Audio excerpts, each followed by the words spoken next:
My name is Lee Moore, and this is the Chinese Literature Podcast. We have a special guest on today's podcast, our first time to have a Minister of Foreign Affairs on the podcast. Salih Hudayar is a Uyghur American politician based in Washington, though he was actually, as we'll discuss, he was born in Artush in present-day Xinjiang in the People's Republic of China, but he grew up in Norman, Oklahoma. He was previously the Prime Minister of the East Turkestan Government-in-Exile, a government based in Washington, D.C., that is advocating for the province of Xinjiang in the modern-day PRC to become an independent state, the state of East Turkestan. Right now, he's the Foreign Minister of the East Turkestan Government-in-Exile. Before we jump into the interview, I just want to say I don't agree with everything Mr. Hudayar says. There are some points in history where I think we won't see eye to eye. We would probably disagree on bits of history in Xinjiang, in China, and even in American history. And towards the end of the interview, I actually asked him a question about what would happen to Han Chinese folks in Xinjiang today if Xinjiang became an independent East Turkestan tomorrow.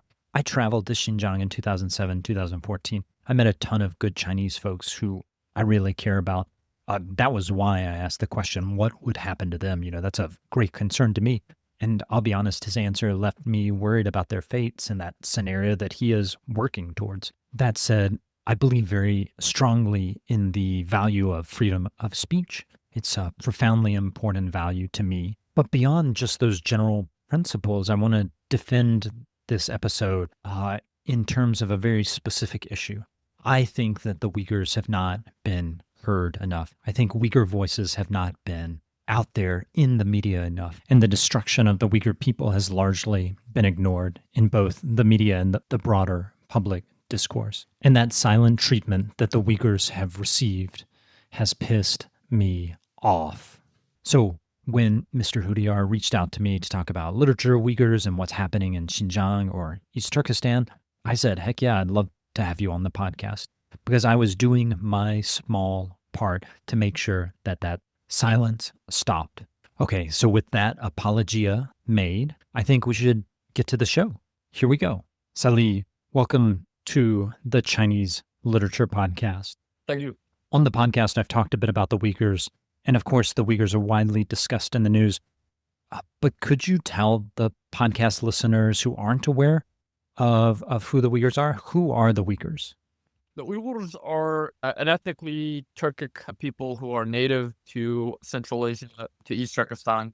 In fact, the modern Uyghurs are actually a hybrid of the two main groups that have been inhabiting East Turkestan for thousands of years, including the Indo-European populations that were native to the Tarim Basin, as well as the later Turkic populations that were native to the northern part of East Turkestan. And these two groups gradually over thousands of years merged into one, becoming the modern Uyghurs today. Uyghurs, they speak an ethnically Turkic language. They are closer in terms of culture to Central Asia. The closest ethnic group to the Uyghurs are actually Uzbeks. I'd say there's about 90 to 95% similarities, slight accents in terms of the language, but it's pretty much the same group of people, and more or less. I had heard that Uzbeks and Uyghurs can understand each other when they're speaking. Is that correct? Yes. We're pretty much, if you know anything about the Karhanids, so in the 9th to about 13th century, there was an entity called the Karhanids, and the Uzbeks and Uyghurs pretty much split from that. The Karhanids split into two. You could say we share the same father, but we are the children of two different mothers. So this is where Uyghurs and Uzbeks differ. In fact, Uzbek means self-ruler or self-governor. So once the Karhanid split, it split off into two parts, and the lesser or the younger brother became the Uzbek. And this is how it is. That's why in terms of our culture, our language, the way we speak, the way we dress, music, etc., everything, our facial features is pretty much the same thing. We have that misfortune of having to share two different mothers. That was the basic gist of difference between Uyghurs and Uzbeks. Now coming back to East Turkestan, or what China calls Xinjiang. So this is the homeland of Uyghurs. It's also the cradle of numerous Indo-European and Turkic empire states throughout history. One of them, as I mentioned, is the Karakhanids. The Manchu Qing Empire invaded East Turkestan in 1756, conquered it in 1759, and governed it as a military colony until 1863, when, after 42 major uprisings, the Uyghur and the Turkic peoples of East Turkestan were able to reassert their independence. Although it was short-lived, because in 1877, the Manchu Qing Empire would conquer East Turkestan again, and in 1884, formally annex it as Xinjiang, meaning in the Chinese language, the new territory. Or if we look at the 1887 Chinese English dictionary compiled by a Qing official, it literally translates as the colony. So this is the relationship between East Turkestan and China, is that we are essentially a colony under the Qing Empire originally. And then after the Qing Empire fell, after the 1912 revolution, you could say pretty much the Chinese nationalists and later the Chinese communists tried to inherit this empire and creating what ultimately became the People's Republic of China. During that period, though, we declared independence twice as the East Turkestan Republic. The first time in November 12th, 1933. It was short-lived due to Soviet intervention. And then the second time once more on November 12th, 1944. And this was overthrown after the People's Republic of China was declared and Mao, with Stalin's support, invaded and occupied East Turkestan and overthrew the republic on December 22nd, 1949. There was a period in the Tang Dynasty where Xinjiang was, or East Turkestan, I guess both names really don't apply or are anachronistic, because it was not called Xinjiang or East Turkestan at that time. It would have been called, in Chinese at least, the Xiyu, the western regions, but I'll refer to it both as Xinjiang and East Turkestan. China did rule that territory for about 150, not quite 150 years, more like 100 years in that period, right? It was a protectorate in the sense that it wasn't directly under Chinese rule in the natural sense, but more it was a vassal state, or parts of East Turkestan were vassals to the Qing Empire. Like a satellite state under the Soviet Union, you had the Soviet bloc. Many of them were satellite states because during that period, in fact, the Turkic Khaganate had more influence. Turkic peoples had a lot of more influence in the Tang dynasty itself, even though the dynasty itself was a Chinese dynasty. Many of its key administrators, as well as many of its generals, were Turkic peoples. In fact, the Uyghurs helped save the Tang dynasty from the Tibetan Empire's conquest. So our relationship with China throughout history, there were periods where we were at war with one another. There were periods where we engaged in trade, diplomacy with one another. That was mostly throughout history.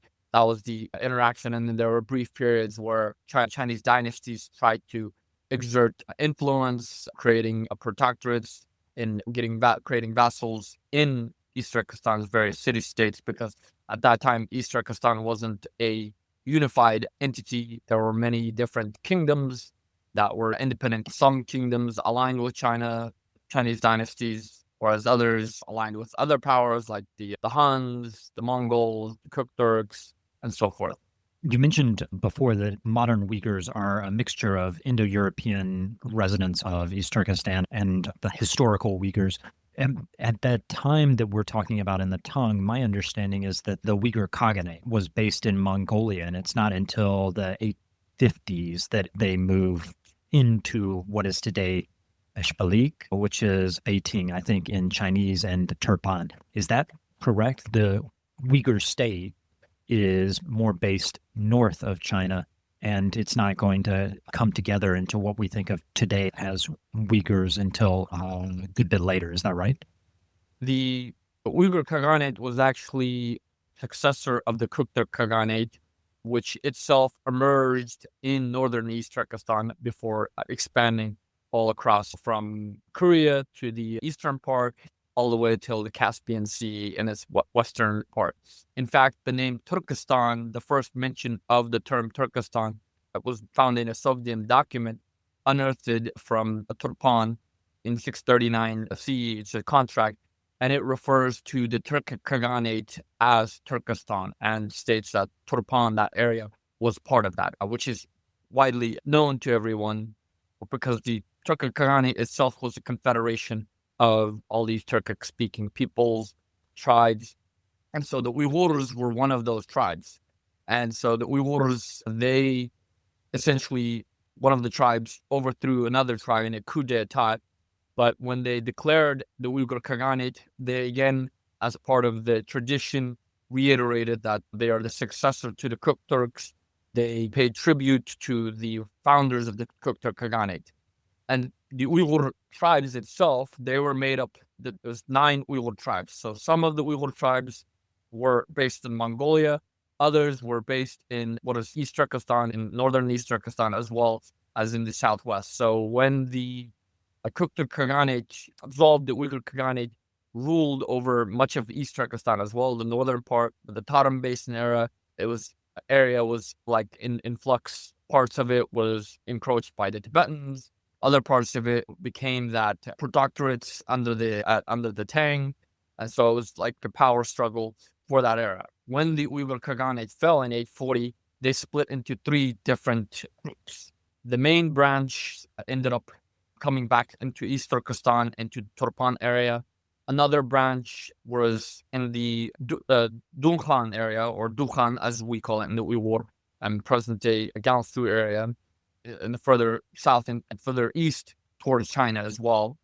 And then the third branch, they ended up becoming what became the Karkhanids. They ended up setting up the Karkhanid Empire. In 840, you had 3 different Turkic states being created in East Turkestan. So the Uyghur Khaganate, or the main branch, ended up becoming the Idikut Uyghur state, governing all the way from Turpan till about Kumo. And then you had the Gaozhou Uyghur Kingdom, which is the one that was closer to China. And they ultimately became assimilated. They became the Yellow Uyghurs. Uyghurs, right? Yeah, the Uyghurs. And then the other ones, the Chugals, the Yagmas, they ended up creating the Karkhanids, which controlled based from Kashgar, spread into Uzbekistan.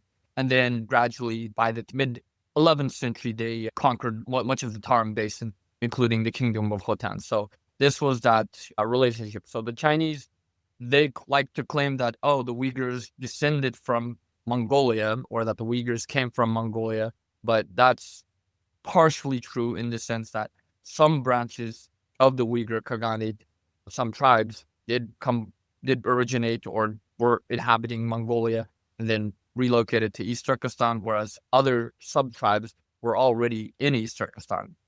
So we've talked a bit about the history. I was curious, there is this long history of interaction between China and the Uyghurs. How have the Uyghurs been influenced by Chinese literature? When we were talking about doing the show, that was one of the things we were talking about with the Li Bai poem. Li Bai is born there in not too far from modern-day Bishkek in Kyrgyzstan. There's a very real chance that Li Bai himself is of Turkic origin. We just don't know. But there is this kind of interaction between the two groups. Do you have any thoughts on that? Could you say something to that? There was a lot of cultural exchanges and even religious exchanges, in the sense that Buddhism came from India through East Turkestan and then from there into China. Likewise, you had, as part of the Silk Road, many different cultures like converging into essentially like a melting pot. You could say East Turkestan became a melting pot during some periods of its history. So you had different influences all converging. And of course, Chinese culture had some influence during that period. Likewise, even in the Tang elites, they themselves were also Turkified in a sense as well, before the Song era, before they started going back to their Chinese ways. So it was like both ways. It went both ways, not specifically one way, as China likes to claim. Yeah, a lot of times you see the most popular Chinese dances in the Tang coming from the Western districts, the Xiyu. You have lots of text talking about that. So I definitely agree with you. It's going both ways. In terms of Uyghur literature, so I had heard in the 1980s and 1990s, I read this in a history of Central Asia, there was this outpouring of Uyghurs Uyghur identity in historical novels. Is that true? I guess, are these historical novels that are published in Uyghur in the 1980s, 1990s, were they important? Are they still read today? And have you read any? If you could tell us anything about that. Yes, this is actually right after China began opening up to the West. This is after Mao died, and then China began to, after the Cultural Revolution ended, they began to open up, become less restrictive. So this gave a window for our people to reassert our identity, our history. So there were numerous works that were created during that period.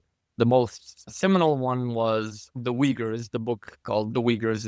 It's a history of the Uyghur people and of East Turkestan. So it was written by Turgan Almas, and it argued that the Uyghurs are the descendants of these two main peoples, as I mentioned earlier, and that they have a history going back at least 6,000 years presence in East Turkestan.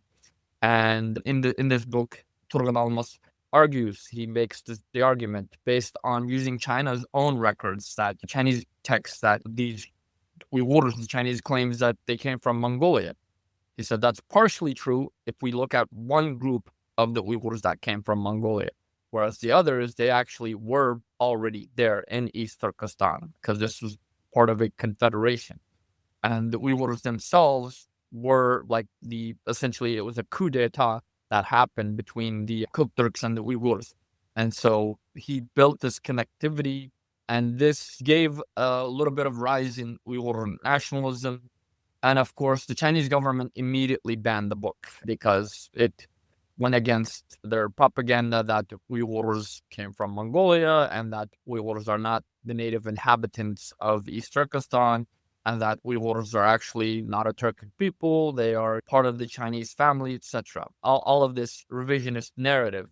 So this book completely destroyed that using China's own historical texts. And so the Chinese government banned the book. They put Turgan Almas under house arrest. At the same time, during that book, there were other literary works that were produced, such as Anuyurt, or The Motherland. And this was like a novel that focused on the more recent history in the 1940s of the East Turkestan Revolution and the East Turkestan Republics, because it was a novel. It wasn't banned, but many parts of it were heavily censored to where it wasn't as the original form that the author wanted to have. Since then, in recent years, since 2014, China has banned all of these books. Anything that refers to us as a distinct people, saying that we have a distinct history, distinct culture, that we had a state. All of those things have been banned as separatism. In fact, during that period, there were books that even in school textbooks, you had our leaders from that era that were mentioned in our school textbooks. And these are the same leaders that Mao, after they were assassinated in a plane crash, Mao stated that they were martyrs of the revolution. So it was sanctioned by Mao themselves. But these people who were responsible, essentially the education ministry of the autonomous region, all of these people, these two main leaders of these ministries, they themselves were given death sentences in recent years because of authorizing these illegal separatist materials. So this is the level of impact it has. So many of these books are banned. A lot of the Uyghur works from that period have been banned, burned, to where you can't really find any copies inside East Turkestan. You will find copies that were smuggled out into the West or into our diaspora communities. At the same time, during this period, there was actually movies that were made as well. So there's a movie called The Orphan Girl's Love, and it essentially talks about how a Uyghur orphan girl ends up falling in love with a military officer of the East Turkestan Republic, and she ends up joining the East Turkestan National Army in fighting against the Kuomintang. This was from 1984. This was sanctioned at that time. It was allowed. In fact, they aired it on CCTV during that the period, because there was that limited window of openness during that period up until really 1989, after Turhan Almas's book came out and they destroyed China's claims over East Turkestan. Then the Chinese government began to essentially ban any material that they deemed were, quote, separatist or nationalist, anything that didn't fit their version of events. So 1989 is really the turning point? Yes. Because one, you had the Soviet Union was falling at that time. Then you had the Chinese Tiananmen Square event massacre, and then the book came out. So all of this led to China stating, "Oh crap, we don't want to end up like the Soviet Union. We need to ban all these materials." And gradually they did, to where even mentioning these books is a crime. Even you forget about finding them.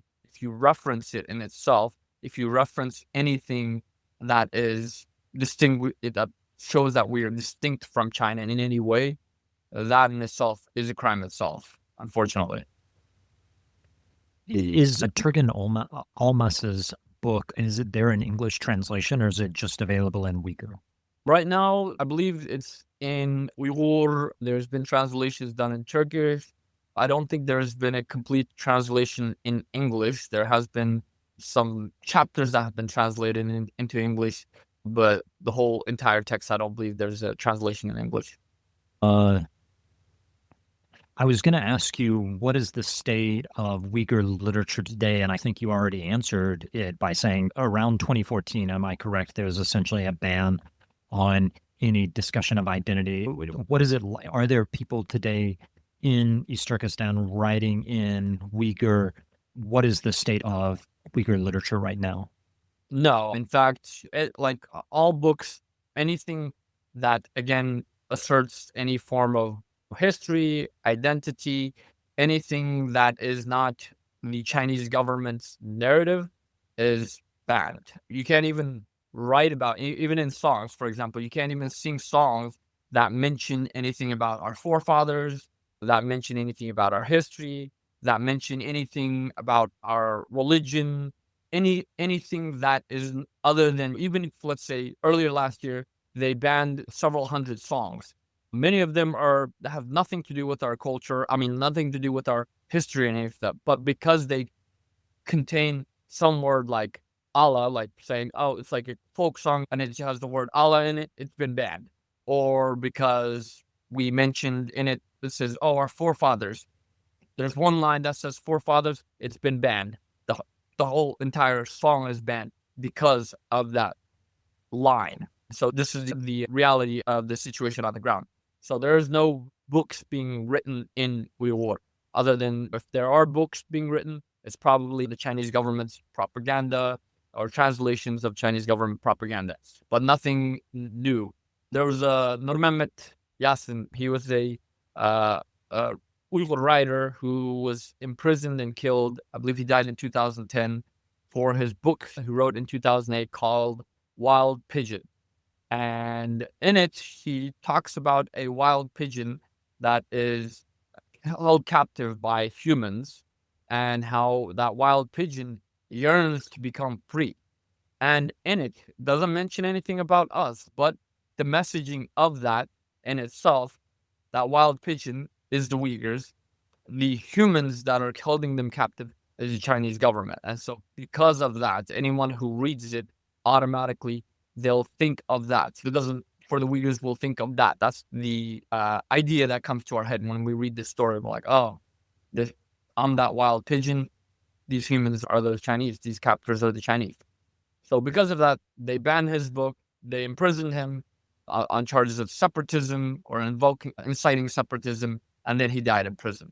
So these are the sad reality of things. Even, for example, a very distinguished Uyghur writer, Farhat Tursun, he wrote the book called The Back Streets. And essentially, The Back Street, it's been translated into English. You can find it. It explains the viewpoint of a Uyghur living in Urumqi through the back streets, seeing facing discrimination, facing essentially colonization, but in a very coded way. And even that was banned. He himself was sentenced to, I believe, 18 years or more in prison.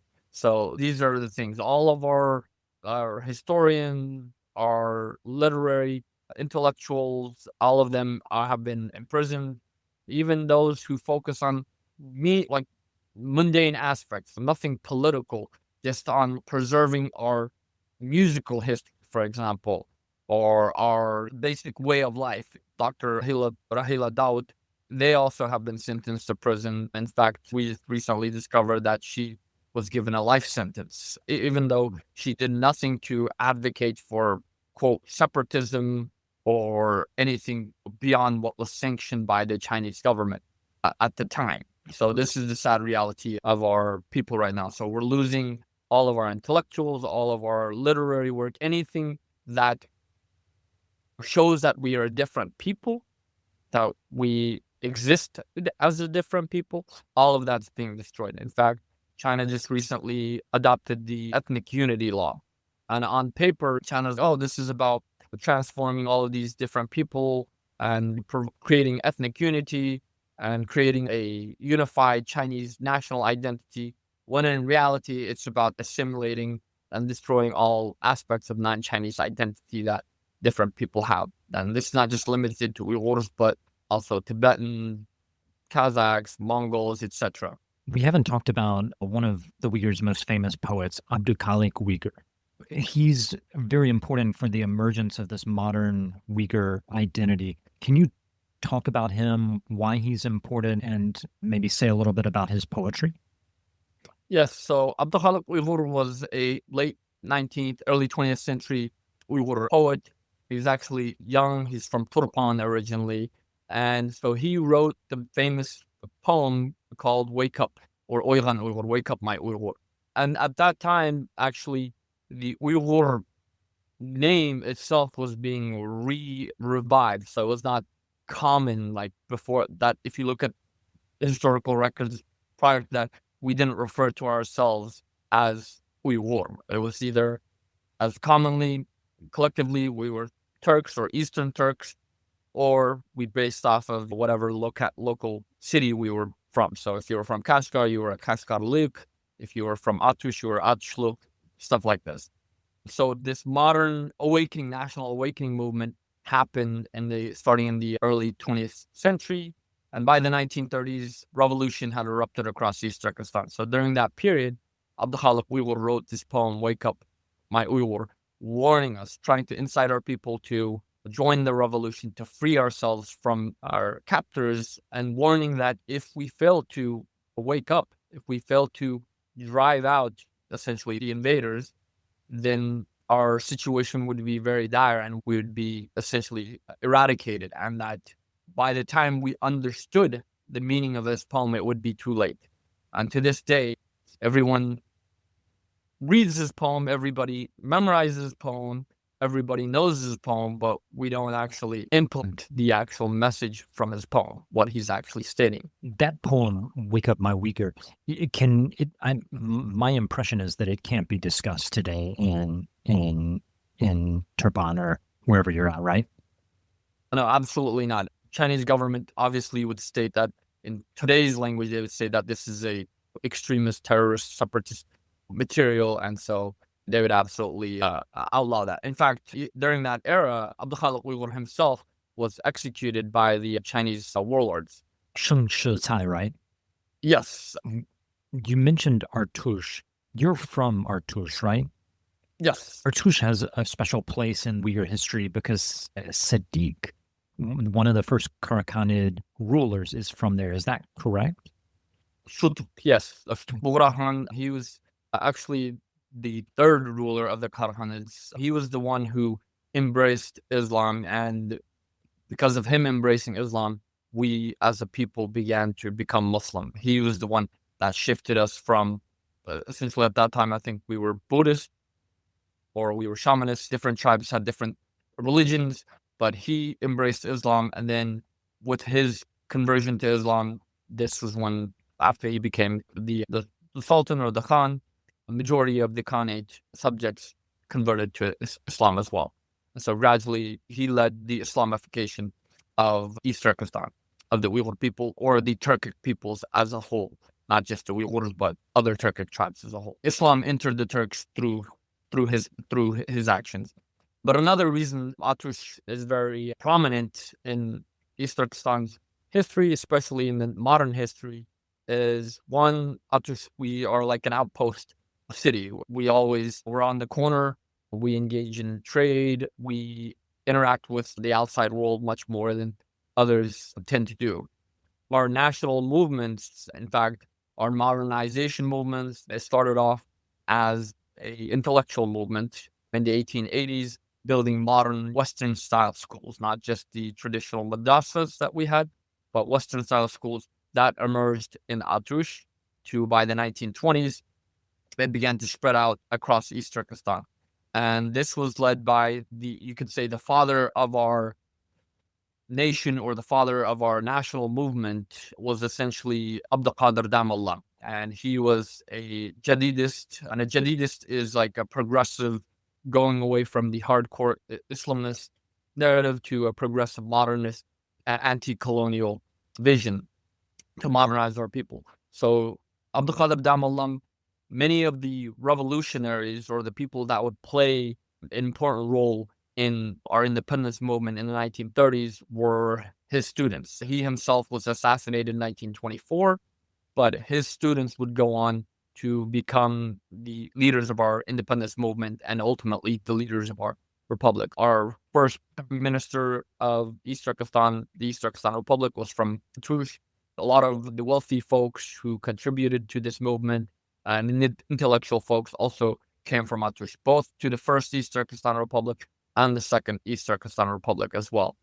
And this is precisely, if you look at all the other aspects of East Turkestan, the Chinese government specifically put a 0% growth rate for Kızılsu, which is the region of Atush, for the Uyghur population. For the others, they put near zero, but for Atush, they specifically put a 0% growth rate because many of the independence movements, leaders, its supporters, financiers of our nation have come from this region, not because we're better than anyone, but because of the access that we have to the outside world, because of the trade. And we're a little bit more conservative in terms of preserving our identity in that sense compared to other Uyghurs. And we're both like, in terms of Atush, people joke and say that the Atush folks are also like the Jews of the Uyghurs in the sense that we're in terms engaged in business, but we're also very conservative in keeping our identity alive and resisting against the Chinese government and the Chinese encroachment. You mentioned 0% growth rate. Can you talk a little bit about that and what's happening right now in terms of when you say growth rate, you're talking about birth rate, not economic growth rate, but can you talk a little bit more about that? Yes. So the Chinese government, they have been trying to reduce our population for decades. In 1949, when after Mao took over East Turkestan, the demographics was like this. It was about 85% Uyghur with Kazakhs and other Turkic groups like the Kyrgyz, Uzbeks. We were about 92% ethnically Turkic. The Chinese made up less than 5%. So over the years, China began colonizing East Turkestan heavily, and they've succeeded to where in the northern part of East Turkestan, to where the majority of the north right now is almost 70, some parts even 80% ethnically Chinese. Whereas in the south, Uyghurs are still dominant in some parts, like in Atush, still about 80, 90%. And Kashgar and Hoten is almost 95, 98%. The south is predominantly Uyghur. So the Chinese government is fearful of the Uyghur population growing because our natural birth rate is actually much higher. Uyghurs tend to have a lot more children than other groups. For example, my grandparents had 14 kids. I'm one of 7 kids. My parents had 7 kids. We tend to have more than the average Uyghur family has at least three kids, if not more. At the minimum, I would say 3 kids for the average Uyghur family. So our real population is much higher than what we believe. It's much higher than what the Chinese government officially puts out, because they have a basis, they have a reason to downplay our population. But at the same time, if you look at the Chinese government's own data of how our growth rate, especially post 2000, it skyrocketed. In some parts in the South, we had a growth rate of over 18.5%, so which is huge in this aspect. So the Chinese government mandated that our population needs to be reduced, especially that the Uyghur majority needs to be reduced in the South. So in many parts of East Turkestan, they, in addition to the forced sterilizations, they forced abortions, they also instituted this policy of you can't have more than this many kids. And we have to physically, if we have to sterilize these people, let's do it.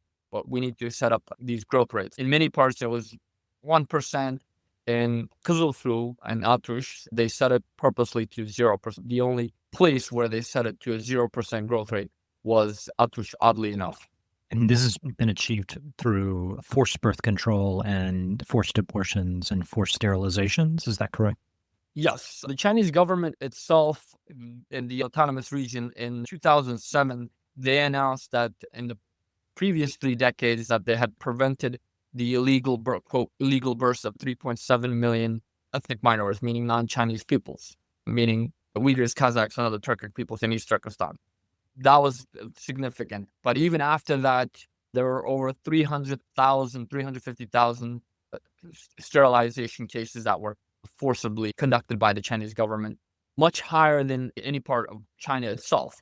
Like, in fact, average over 80% of the IEDs that were placed in the whole of the PRC happened in East Turkestan alone. So this was part of that, to the point that researchers and experts on demographics and on these policies, they warn that in the coming 2 decades, this could potentially reduce the Uyghur population by 4.5 million, or prevent the 4.5 million Uyghurs from being born. And so that is extremely significant. The Chinese government, for example, in 2019, stated that in the Xinjiang Statistical Data Report, there was almost 13 million Uyghurs. Then in 2020, they removed 1 million Uyghurs, over 1 million Uyghurs, and said, oh, there was an error, while the Chinese population during the same period went from increased by 3 million in the same period. So this itself shows that these historical numbers are not adding up. And if we look at historical data from like the 1900s all the way till early 1949, there is various population figures for East Turkestan. The Soviet Comintern, they estimated there was about 14 million people in East Turkestan, with about 75% being Uyghur. The Chinese warlords themselves stated there was 8 million people in East Turkestan. Mao, after taking over East Turkestan, he stated that there was 9 in December of 1949. He stated that there was 9 million Turkic people. And then in 1953, when they do their first, quote, census, they stated, oh, there's only 4 million people here. Our own government, the East Turkestan Republic, we stated in 1946 that our people numbered 7 million. And this was recorded in the documents that were given to the U.S. consulate that was in East Turkestan at the time. So I wanted to ask about a couple of questions about you personally. So you grew up in Oklahoma, is that right? Yes. So when I was in Xinjiang, I spoke with a Uyghur and he spoke really good English, and we started talking, and I asked him where he had learned his English, and he said Oklahoma Baptist University. And I was perplexed, and I asked the obvious question, are you a Baptist? And he laughed at me. He said, no, of course not. I'm a Uyghur. How could I? It seemed obvious to me, like most people who go to Oklahoma Baptist University would be Baptist, but it was just as obvious to him that if you're a Uyghur, you have to be Sunni Muslim. So I guess the thing that came out of that conversation is there are a heck of a lot of Uyghurs in Oklahoma. Can you tell me why there is this connection between the Uyghurs and Oklahoma?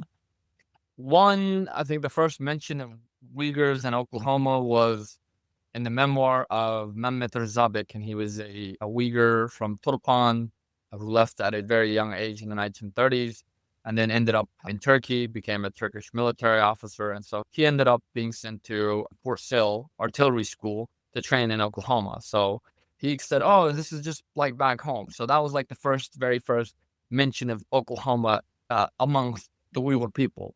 Then in the 1990s, this is when China began opening up, and so there was exchange program created between, oddly, between Oklahoma Baptist University, which is in the small town of Shawnee. So it's like a very remote town, not a whole lot of people, about 40,000 people.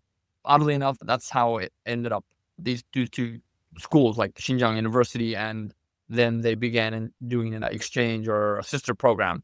And so Uyghurs that were wanting to study in the United States or wanted to study abroad, this is where they ended up.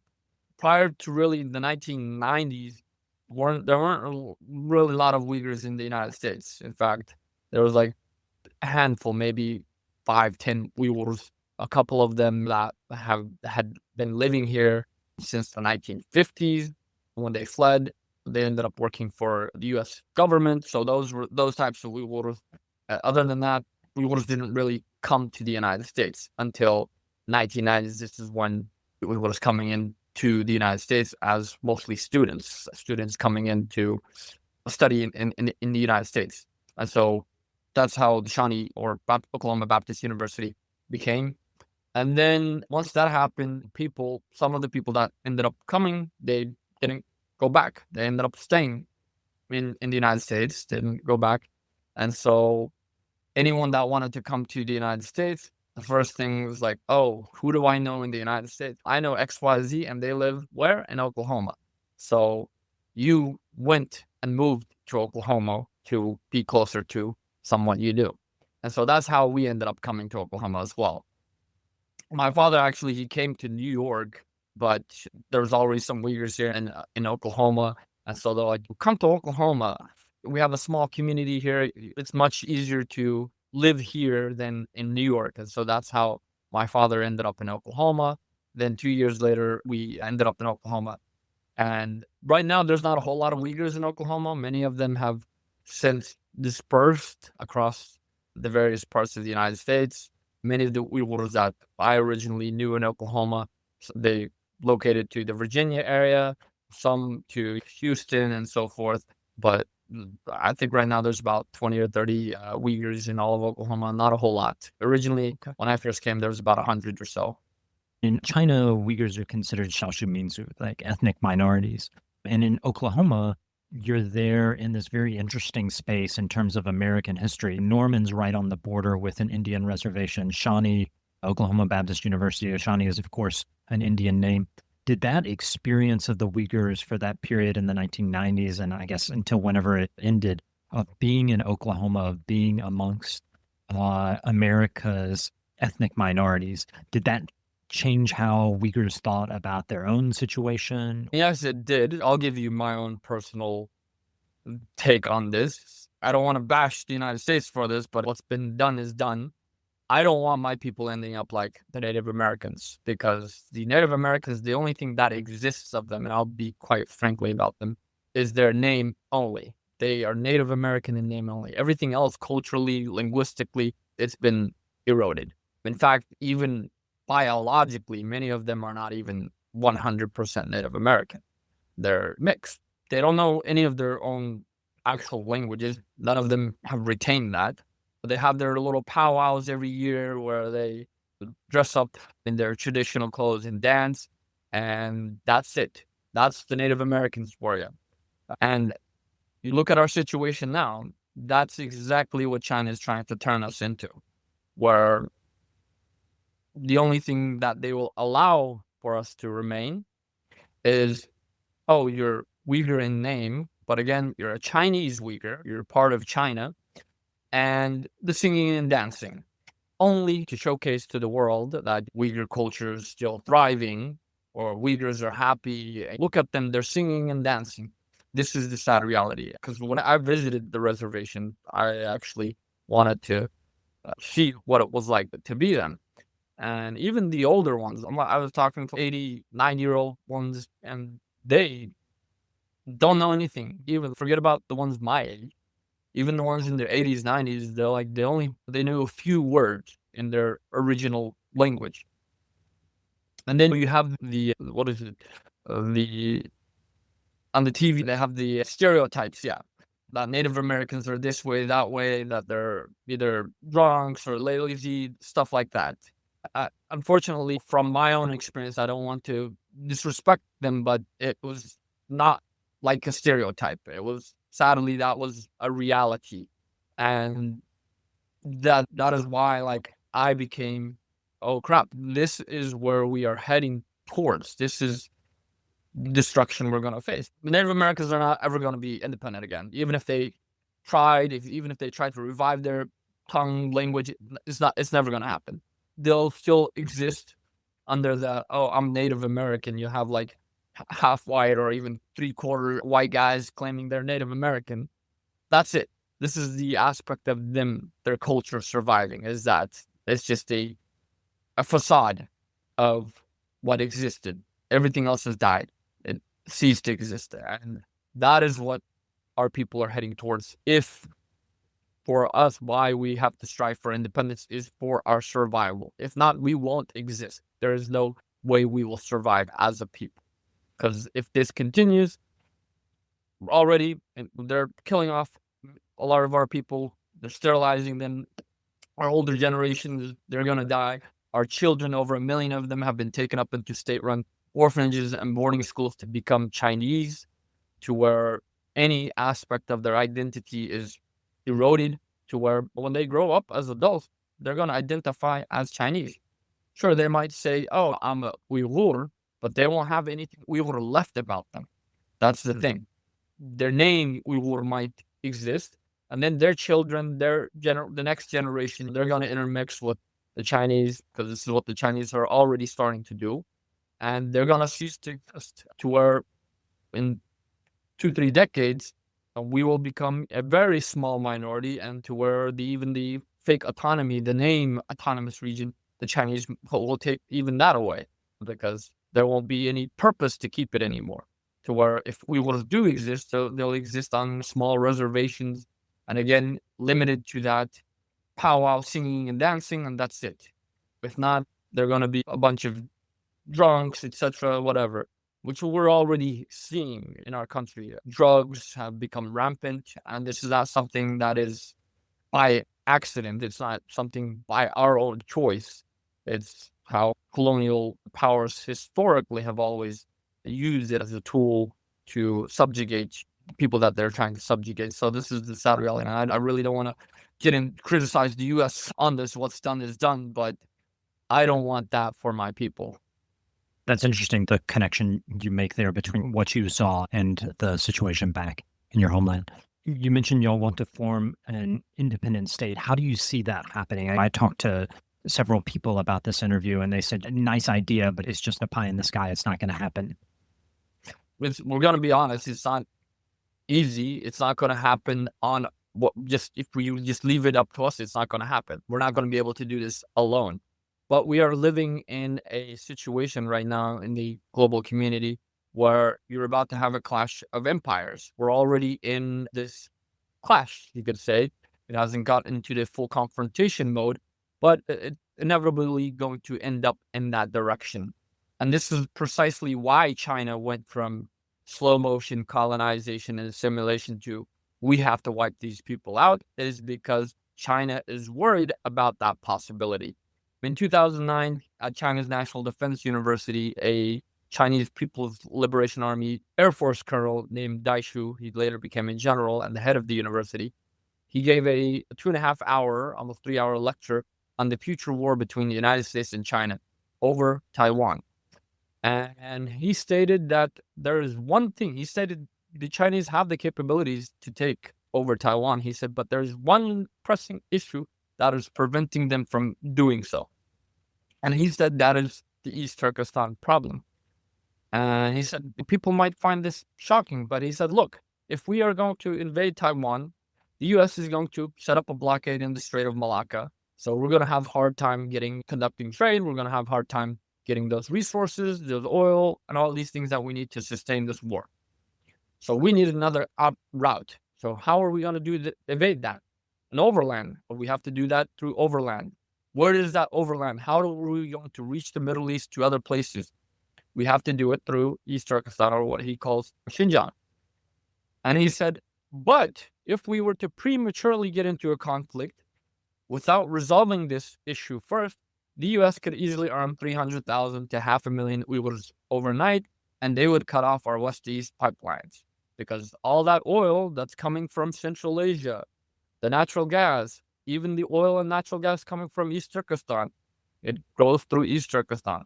The electricity that powers 120 Chinese cities and 20 different Chinese provinces comes from East Turkestan.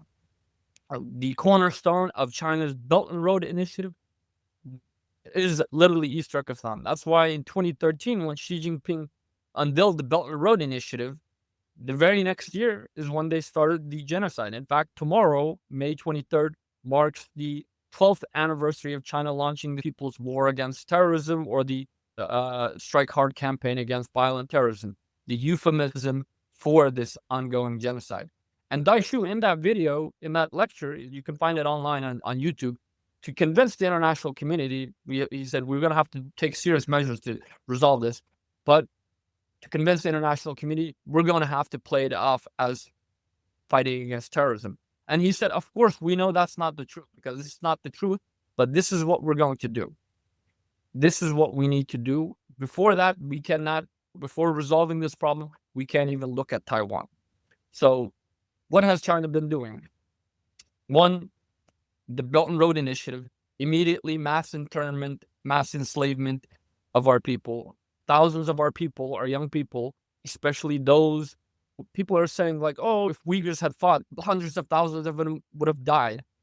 We're already dying. In fact, China killed already anywhere from 250,000 to 500,000 people, young people of military age, specifically for their organs. And China has no intent to stopping it, to the point that the Chinese government, their health ministry, declared that they're going to expand the number of organ transplant facilities in East Turkestan by threefold, despite the fact that our people are not ones to donate our organs. We don't do that. That's not exactly kosher according to our religion. But this is happening. The Chinese government, they're mass enslaving us. China says, oh, we're educating them, we're providing them with jobs. This is why Chinese goods are still able to be so cheap and saturate the global market, despite the fact that the cost of living and the cost of labor has increased in China itself. Yet these cheap goods are still saturating the global market. How? Because millions of Uyghurs are being enslaved.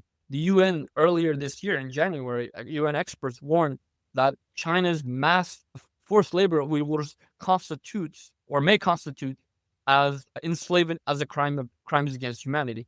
And they cited China's own 2021 to 2025 5-year plan, which mandated that there needs to be 13.75 million forced labor transfers. So our people are being enslaved, they're being killed. East Turkestan, from a strategic perspective, is vital to China because, again, we make up roughly about anywhere from a quarter to a fifth. It depends on about a fifth of the PRC's territory. Over 30% of China's oil and natural gas comes from East Turkestan. We have the largest coal reserves in the world. And China, I was just reading an article earlier that China's expanding. They're moving away from oil, and now they're trying to use coal, setting up these coal transformation facilities in East Turkestan to use that as the new energy fuel. Because we have the largest coal reserves in the entire world, 2.19 trillion tons of coal. That's several trillions of dollars worth of coal right there on the global market. China is also using East Turkestan for much of the cotton that comes from China, that China claims is theirs. Over 90% of that comes from East Turkestan. China also, in part of their preparation for war over Taiwan, they need to remove all their strategic facilities. They got to make sure that everything is out of range from any potential strikes. So what are they doing? They're building up all these massive intercontinental ballistic missile silos in the deserts of East Turkestan. All of their critical AI database centers are being built or relocated to the deserts of East Turkestan. They're continuing to conduct tactical nuclear tests under the deserts of East Turkestan because China is preparing for war. East Turkestan is for China, both its energy and power base, but at the same time, it's also its Achilles heel. And if the international community understands this, if they, because nobody's going to care about us for human rights, because if they cared about our human rights, this genocide has been going on for 12 years into its 13th year. The world would have went from making empty statements of condemnations and, oh, we're concerned and this and that, to actually taking action, at least on the same level of sanction-wise that they took against Russia, or at least on the same level of condemnation and solidarity and support that they are showing to the Palestinians. This was what the world would have done at a minimum. But the world's not doing that, because the world doesn't revolve around human rights. It's always about interest.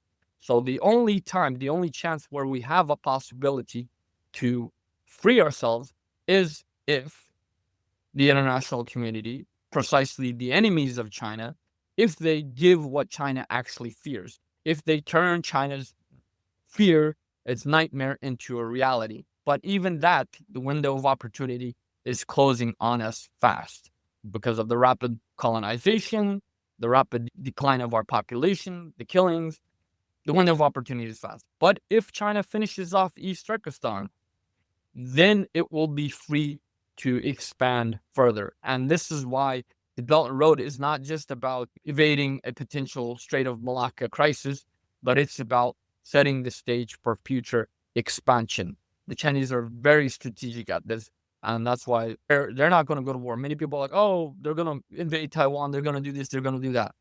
They're not going to, I told many people, they're not going to do that until they feel content that they have finished off the East Turkestan problem, to where they are confident that we are not even going to be considered as a problem in the event of conflict. And that's precisely what China is pushing for. But conflict will ultimately happen.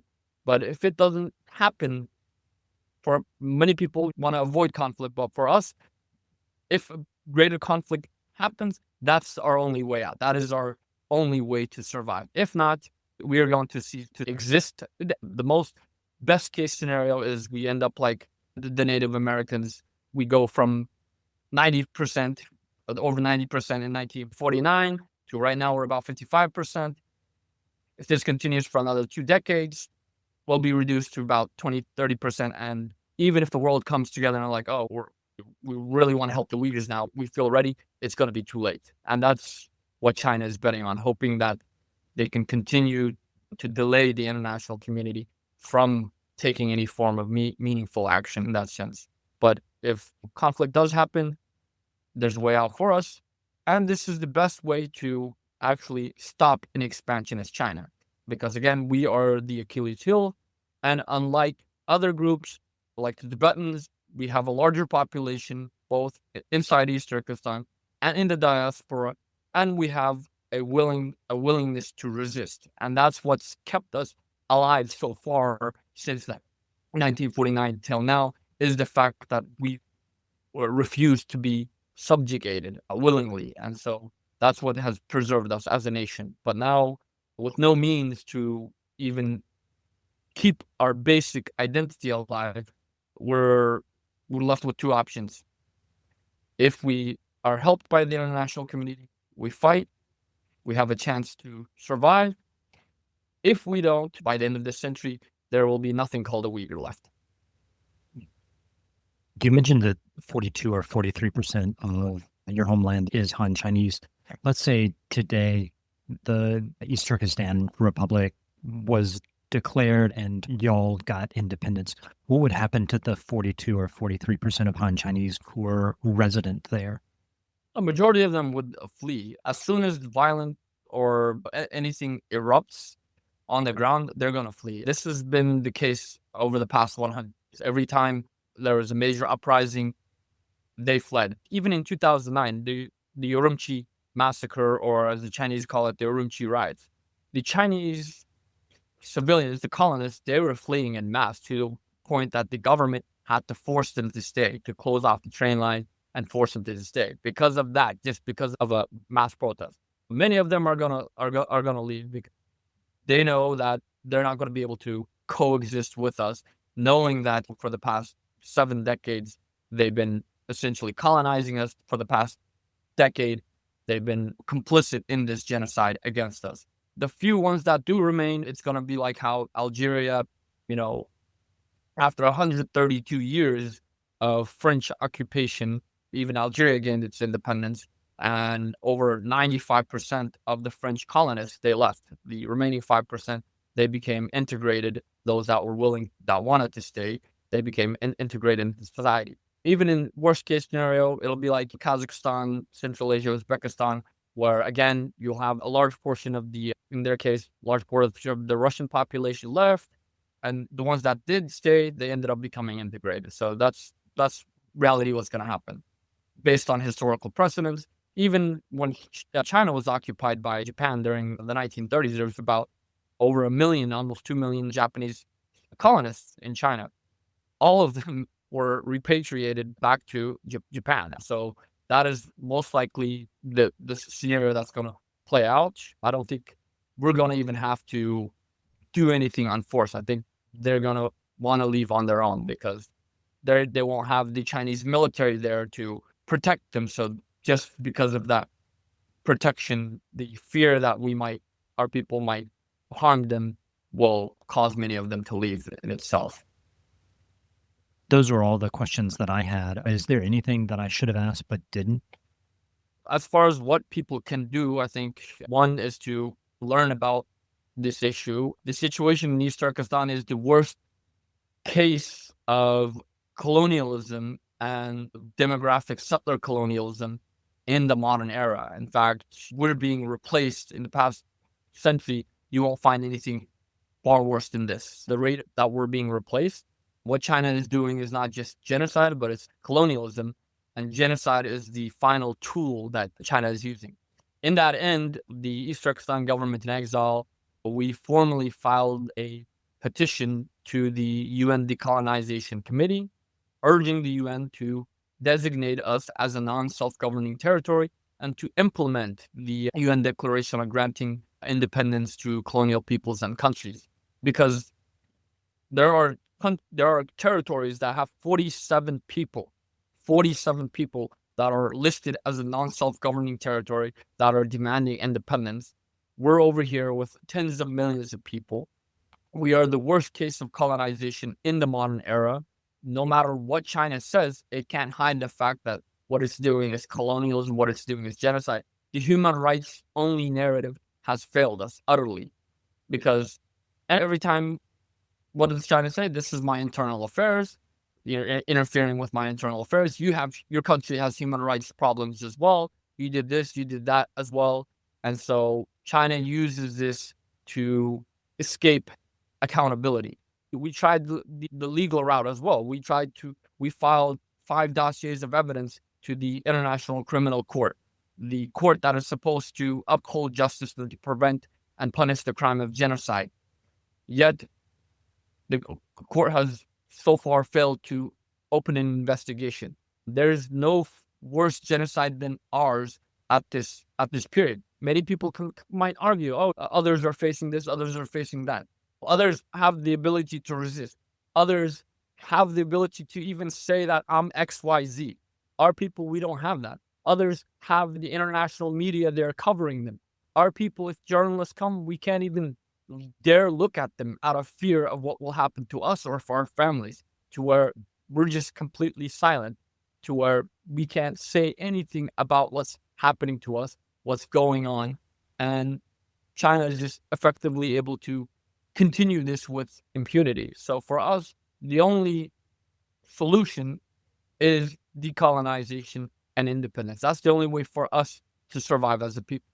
But that's also the only way for the international community, whether that's the United States or even the Central Asian countries bordering us, to preserve their own long-term sovereignty and independence, to prevent themselves from becoming the next East Turkestan. Salih, I really appreciate getting the chance to talk with you about some poetry and literature, but also just the situation in Xinjiang. Thank you. All right. That was Salih Hudayar, the current Foreign Minister of the East Turkestan Government-in-Exile and former Prime Minister of that same government. My name is Lee Moore, and this is the Chinese Literature Podcast.